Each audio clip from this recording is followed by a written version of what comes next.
Assalamu alaikum wa rahmatullahi wa barakatuh, chers frères et chères sœurs en islam. Avez-vous déjà ressenti une fatigue émotionnelle en aidant les autres, au point de négliger vos propres besoins?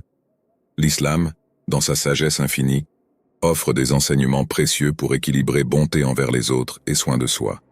Aujourd'hui, explorons ensemble les enseignements prophétiques et coraniques sur la manière de pratiquer une bonté équilibrée, empreinte de sagesse, tout en préservant notre bien-être.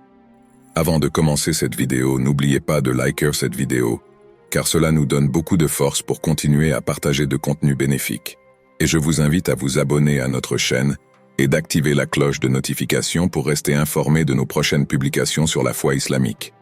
Merci et bonne vidéo. 1. Redéfinir la vraie bonté. Il arrive parfois que nous confondions bonté et sacrifice de soi. Nous nous efforçons de plaire à tout le monde pensant que c'est un signe de foi, mais cette idée est-elle conforme à l'islam? La bonté, telle que définie par notre Créateur, va au-delà des apparences et des actes de complaisance. Elle est un équilibre, un mélange de compassion envers les autres et de respect de soi. Le prophète Muhammad, paix et salut sur lui, a dit « Votre corps a un droit sur vous ». Ces mots simples rappellent une vérité fondamentale. Allah nous a confié un corps, un esprit et une âme, et nous avons la responsabilité de les préserver. Pourtant, dans notre quête pour aider les autres, nous oublions souvent de prendre soin de nous-mêmes. Nous épuisons nos forces, négligeons notre santé et parfois perdons notre connexion avec Allah. Allah nous guide également à travers ce rappel dans le Coran. Et ne te détourne pas des gens avec arrogance. Ne marche pas sur terre avec orgueil. Allah n'aime pas tout arrogant plein de glorioles. Sourate Luqman 31-18.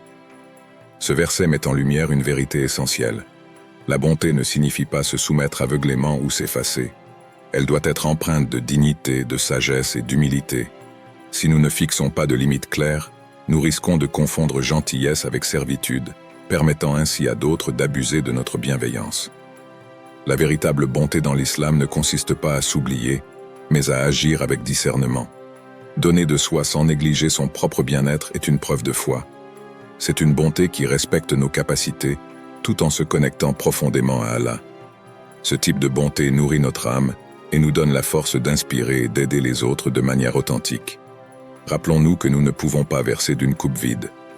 Prenons soin de nous, car cela fait partie de notre responsabilité spirituelle.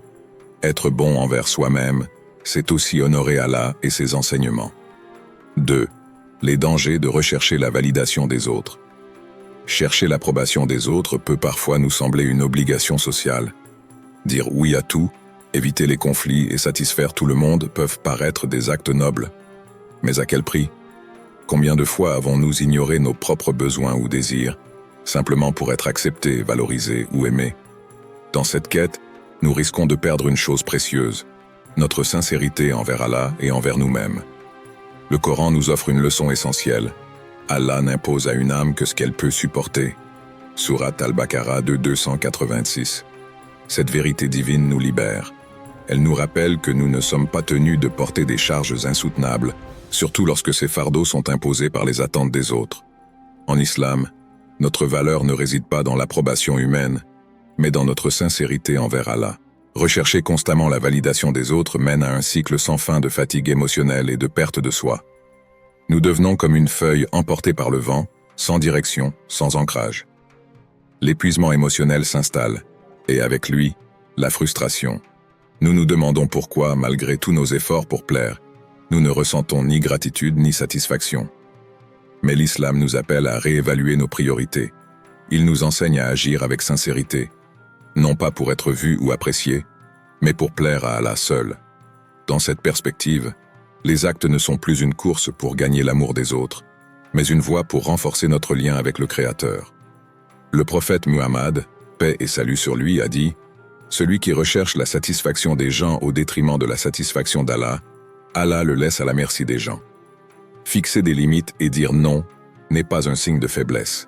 C'est un acte de foi, un moyen de préserver notre bien-être mental, spirituel et émotionnel. Chaque fois que nous ressentons la pression de répondre aux attentes des autres, rappelons-nous que notre mission première est de satisfaire Allah, pas la société. Agissons donc avec sagesse. Offrons aux autres ce que nous pouvons, mais sans jamais nous oublier ni compromettre notre foi. Voilà l'équilibre qu'Allah attend de nous, un équilibre qui nourrit à la fois notre âme et notre bien-être. La sagesse des limites. Dans le tumulte de la vie quotidienne, nous sommes souvent poussés à dépasser nos propres limites, parfois par peur de décevoir, parfois par un excès de responsabilité. Mais jusqu'où pouvons-nous aller avant que nos cœurs, nos esprits et nos corps ne crient à l'épuisement? La sagesse islamique nous enseigne que dire non n'est pas un signe d'égoïsme, mais une preuve de maturité et de respect envers soi-même. Allah, dans sa miséricorde infinie, nous rappelle dans le Coran « Ne vous détruisez pas vous-même » Sourate An-Nisa 4:29. Ce verset transcende la simple préservation physique. Il englobe la santé mentale, émotionnelle et spirituelle.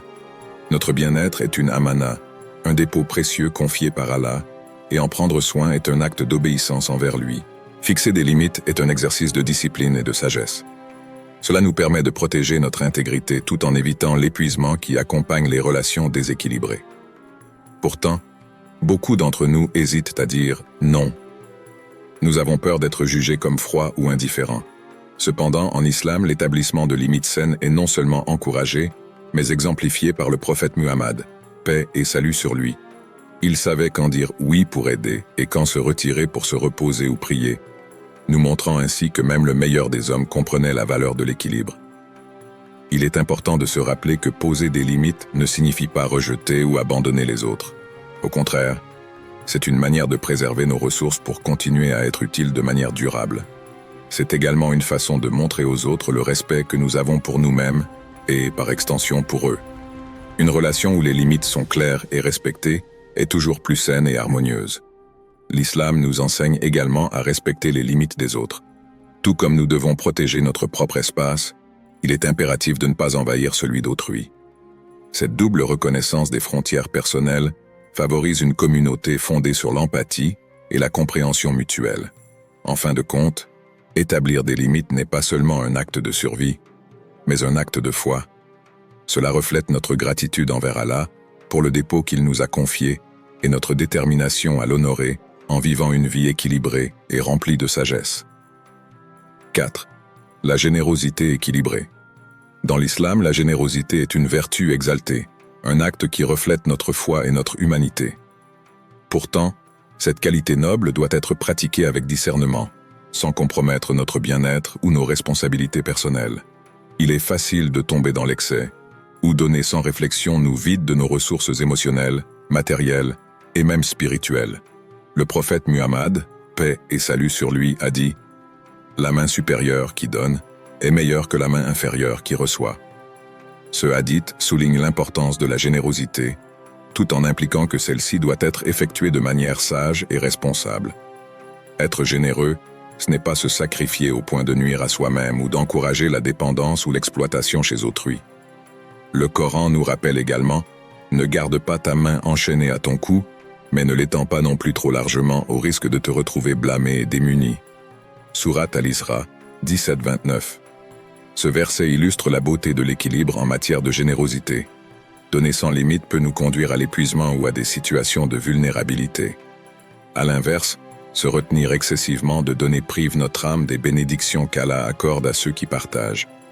En islam, la générosité ne se limite pas à des biens matériels. Donner de son temps, de son attention ou de ses conseils fait également partie des actes louables. Cependant, cela doit être fait sans négliger nos propres besoins ou nos devoirs envers notre famille et notre communauté. En équilibrant nos efforts, nous servons les autres tout en préservant notre santé et notre intégrité. Un autre aspect important de la générosité équilibrée est d'accepter l'aide lorsque nous en avons besoin. Refuser cette aide par fierté ou par peur de paraître faible va à l'encontre de l'humilité et de la sincérité encouragée par l'islam. Tout comme il est noble de donner, il est également vertueux d'accepter avec gratitude. Ainsi, la générosité dans l'islam est un acte de foi qui trouve son véritable sens dans l'équilibre. Donner de manière réfléchie et modérée non seulement protège notre intégrité, mais renforce également notre capacité à être un soutien constant pour les autres, tout en recherchant l'agrément d'Allah dans tout ce que nous faisons, le pouvoir du non. Dans un monde où les attentes des autres peuvent nous submerger, dire non devient un acte de foi, de dignité et de préservation de soi.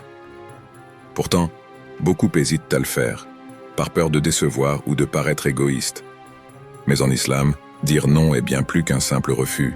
C'est un moyen d'affirmer ses principes, de protéger son bien-être et de renforcer son lien avec Allah. Le prophète Muhammad, paix et salut sur lui, nous a enseigné « Le croyant ne se fait pas piquer 2 fois au même endroit ». Ce hadith rappelle l'importance d'apprendre de nos expériences passées. Dire non est une barrière que nous dressons pour ne pas répéter les erreurs qui nous ont blessés ou affaiblis. C'est une manière de respecter la confiance qu'Allah a placée en nous pour prendre soin de nous-mêmes. Le Coran nous guide également avec sagesse. Et ne suis pas celui dont nous avons rendu le cœur inattentif à notre rappel, qui poursuit sa propre passion et dont le comportement est outrancier. Sourate Al-Kahf, 18-28. Ce verset nous invite à ne pas nous laisser manipuler ou détourner par des comportements ou des influences nuisibles. Dire non peut être une protection contre des choix ou des relations qui nous éloignent de notre foi ou de nos valeurs. Dire non n'est pas un acte d'arrogance ou de rejet, mais un acte de respect mutuel. Il s'agit de poser des limites claires tout en restant respectueux et bienveillant. Refuser une demande injuste ou une situation qui menace notre équilibre mental, spirituel ou émotionnel est une preuve de maturité et de courage. L'islam valorise cette capacité à dire non lorsque c'est nécessaire, car elle montre une compréhension profonde de nos propres limites et une confiance totale en Allah. C'est également une manière de préserver notre énergie pour des causes et des actions qui apportent un véritable bénéfice à nous-mêmes et à notre communauté. Ainsi, le non devient un outil puissant pour naviguer dans la vie avec sagesse et foi. Il ne s'agit pas de rejeter les autres, mais de se préserver pour mieux servir ceux qui comptent vraiment et surtout, pour maintenir un cœur sincère et connecté à Allah. 6. La sincérité dans nos actes. En islam, chaque action, aussi petite soit-elle, peut devenir un acte de foi si elle est animée par une intention sincère. La sincérité, ou ikhlas, est la pierre angulaire de tout ce que nous faisons. Elle distingue les actes réalisés par amour pour Allah de ceux motivés par le désir de reconnaissance ou d'approbation des autres. Cette sincérité transforme même les gestes les plus simples en une forme de dévotion. Le Coran nous enseigne « Et tout ce que vous dépensez de bien, c'est pour vous-même. Vous ne dépensez que pour obtenir la face d'Allah. » Sourate Al-Baqarah 272. Ce verset souligne que la valeur d'un acte repose entièrement sur l'intention derrière celui-ci. Il ne s'agit pas de chercher à impressionner, mais de chercher l'agrément d'Allah. Lorsque nos intentions sont pures, Allah accepte nos actions, même si elles semblent modestes aux yeux des autres.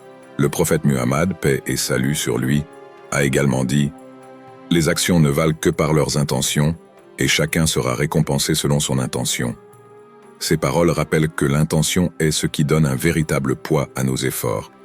Sans sincérité, même les actes les plus grandioses perdent leur sens spirituel. Dans notre quête pour être sincères, nous devons nous interroger régulièrement. Pourquoi faisons-nous ce que nous faisons? Est-ce pour satisfaire notre ego, recevoir des éloges, ou obtenir des bénéfices matériels? Ou est-ce uniquement pour rapprocher notre cœur d'Allah? En répondant honnêtement à ces questions, nous pouvons ajuster nos intentions et purifier nos actions. Lorsque nous agissons par amour pour Allah, nous nous libérons du poids de vouloir plaire à tout prix. Nous ne craignons plus les jugements ou les critiques des autres, car notre objectif est clair et simple: plaire à Allah. Cette liberté intérieure apporte une paix profonde et renforce notre lien avec notre Créateur. Ainsi, la sincérité est une lumière qui guide chaque pas que nous faisons. Elle nous éloigne de l'hypocrisie, nous préserve des distractions mondaines et nous aide à aligner nos actions sur les enseignements divins. En restant sincères, nous transformons chaque aspect de notre vie en une forme de dévotion qui rapproche notre âme de son Seigneur. Merci d'avoir écouté ces 6 types de personnes. Maintenant, on va prier. Une prière pour les croyants, ô Allah, Seigneur de miséricorde infinie. Nous te prions de nous accorder la sagesse pour comprendre et vivre une bonté équilibrée. Permets-nous d'établir des limites qui préservent notre âme et notre foi, et donne-nous la force de dire non lorsque cela est nécessaire pour notre bien-être. Purifie nos intentions, Ya Rahman, afin que chaque acte de bonté soit fait pour te plaire. Guide nos cœurs à être sincères et justes, tout en préservant notre santé mentale, physique et spirituelle. Ô Allah, enseigne-nous à être bienveillants envers nous-mêmes, pour mieux servir les autres selon tes enseignements. Accorde-nous un équilibre entre compassion et fermeté, pour que nous vivions dans l'harmonie et la satisfaction de ton bon plaisir. Ya Allah, éclaire notre chemin avec ta lumière et ne nous laisse jamais nous égarer. Fais que nos cœurs soient remplis de gratitude et de patience, et que notre vie soit un reflet de ton amour et de ta guidance. Amin.